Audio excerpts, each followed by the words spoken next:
Maybe everybody doesn't love you. Maybe there are many people that don't like you. Maybe people just don't believe in what you believe in. But what do you believe in? You trusted more in doubt. You trusted more in people rejecting you. Not believing that you had a unique purpose. If I have to consult with people who know more than I know, I will do the necessary consulting. Whatever it takes, I will do. That starts to develop unbelievable self-confidence. What I want you to get is that the single most important skill in life, it's the word that all leaders have. What would that word be? Influence. If I have to consult with people who know more than I know, I will do the necessary consulting. Whatever it takes, I will do. That starts to develop unbelievable self-confidence. Self-confidence also comes from the ability to rise above your circumstances. To rise above what happens, the petty little things, the discouraging things that would sink everyone else's ship except yours.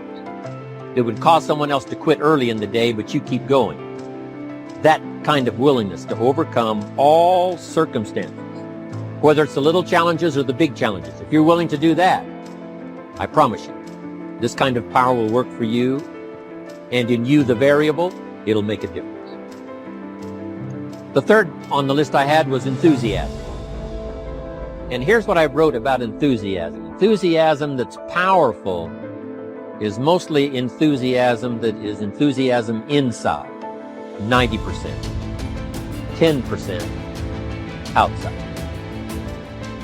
What I want you to get is that the single most important skill in life, it's the word that all leaders have.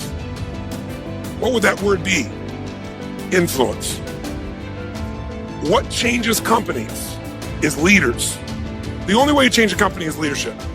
If I want to change a company that I own and I want to make a shift in that company, the number one thing I'm going to do is shifting leadership.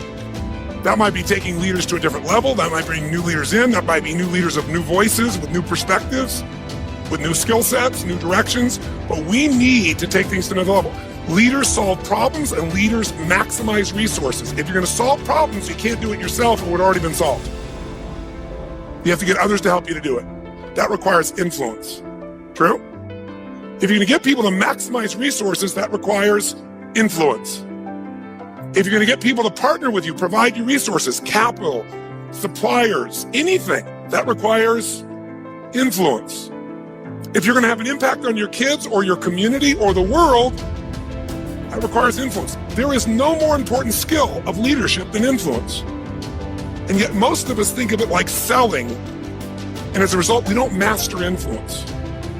We all know what the enthusiasm is like when somebody lets us see their enthusiasm, which is like the 90%, and only 10% of it is inside. But the enthusiasm that really affects people is not just being loud, but the enthusiasm that runs deep, the enthusiasm that comes from deep inside, created by self-confidence, created by purpose, created by genuine willingness to help other people. That kind of enthusiasm, knowing that you're going to get the job done, knowing you're going to affect people, knowing you're going to have testimonials flowing in from all kinds of directions. That kind of enthusiasm. A lot of it is quiet. A lot of it is unheard. And the 10% that's heard, it rings a bell. Listen, when I tell you I'm right, listen to me. I never dreamed that I would be doing this, but a friend of mine called me the other day. He said, E.T., when was the last time you went to Google and put your name in Google? I was like, I haven't. I don't do that. He said, you might want to do it. He said, and do me a favor, Dave. He said, do me a favor. He said, okay, before you do that, what I want you to do is I want you to put the best motivational video in the world in Google and watch what happens. I was like, oh, okay, best motivational Google. I'm thinking, Tony, I'm Jim Rohn, something, Tony Robbins, I don't know, Les Brown, I don't know, put my name in there, and boom, when you want to succeed as bad as you want to breathe. I was like, ooh, we number one. I didn't know I was number one. So then I did another list, and another list was like the top 20. And so I went through the top 20, we were 1, and we were like 4, we were like 7, And we were like 10. I was like, oh, we have multiple like Grammys. Like, wow, this is unbelievable, right? I was like, wow. And I put my name in there, and there was, in one list, I might be number 10, another list, number 5, another list, number 30. And I'm like, ooh, like the people that I look up to, I'm on the same page with these guys. So I'm not here today to try and get you to become a master of influence in 45 minutes or so of my chatting with you here, because we have so many of the speakers. This is the area of life I am most focused on. Because I know that if you can't influence, you can't lead. But if you can influence powerfully, intelligently, with integrity, there's no limit to whatever you can envision and what you can make real. And if your influence becomes not just you as the influence, but you're able to influence systems, people, company, culture. If you can turn other people into influencers, now whatever you vision about can be made into reality. And so as a skill of influence, we got to ask ourselves, how many agree leaders are what change companies? Raise your hand if you agree with that, say aye. And leaders' number one skill is influence. If you agree, say aye. But then the question becomes, how do you influence? How do you influence consistently with integrity? You can influence many ways. You can do it without integrity. But the good news is we live in a world today where whatever you do, it's transparent to the world because there are no secrets anymore, are there? Maybe everybody doesn't love you. Maybe there are many people that don't like you. Maybe people just don't believe in what you believe in. But what do you believe in? You trusted more in doubt. You trusted more in people rejecting you. Not believing that you had a unique purpose. You had something special that just has not been awakened yet. So let me explain this one to you. This one is important. This was important. Everybody, every single person that I've ever come across, I've never heard anybody say, E.T., my goal is to be a loser. E.T., my goal is to always come up short. E.T., I've dreamed of being in second place my entire life. E.T., I want to be a failure. E.T., I want to dream it, but not live it. Never met that person before. Everybody wants to be a beast.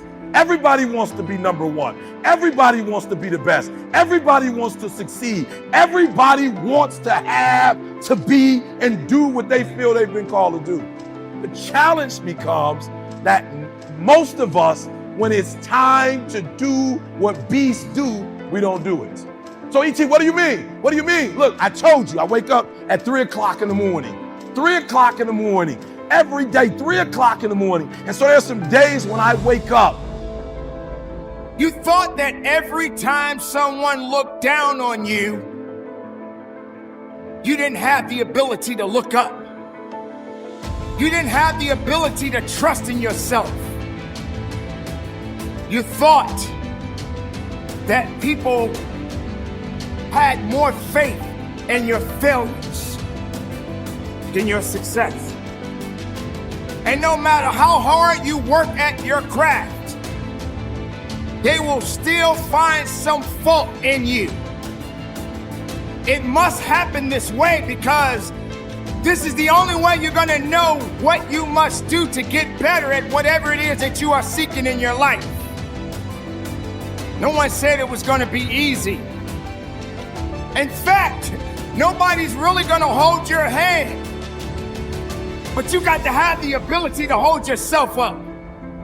You have to have enough faith within yourself to understand that no matter how far you go in your life, that it's your life. You believe in the answers that they had for you instead of answering your own question. Am I good enough? Can I be the best of myself? I just woke up recently and it was 2:45. I looked at the clock and I said, look, between me and you, we got an agreement. It's 3 o'clock. It's 2:45 right now. All right, listen to me very close. Technically, I have 15 minutes. Technically, I have 15 more minutes. I never told the world that I wake up at 2:45, ever. I say 3 o'clock, sometimes 3-ish, 3:05, 3:10, right? But never, I've never said that I make a vow to get up at 2:45. But when I looked at the clock said 2:45. And the average person in me said, E.T., just pull the covers back over here. It's okay. You got 15 minutes. The phenomenal in me said, E.T., if you go back to sleep for those 15 minutes, there's no guarantee you're going to get up at 3 o'clock. If you go back to sleep right now, you might wake up and it's 4 o'clock. You might wake up and it's 5 o'clock. You might wake up and it's 6 o'clock. All you have is right now. Are those 15 minutes that sweet that you're gonna push back your dream, that you're gonna push back your goal? Everything you've ever wanted, son, you're right there. You're right there.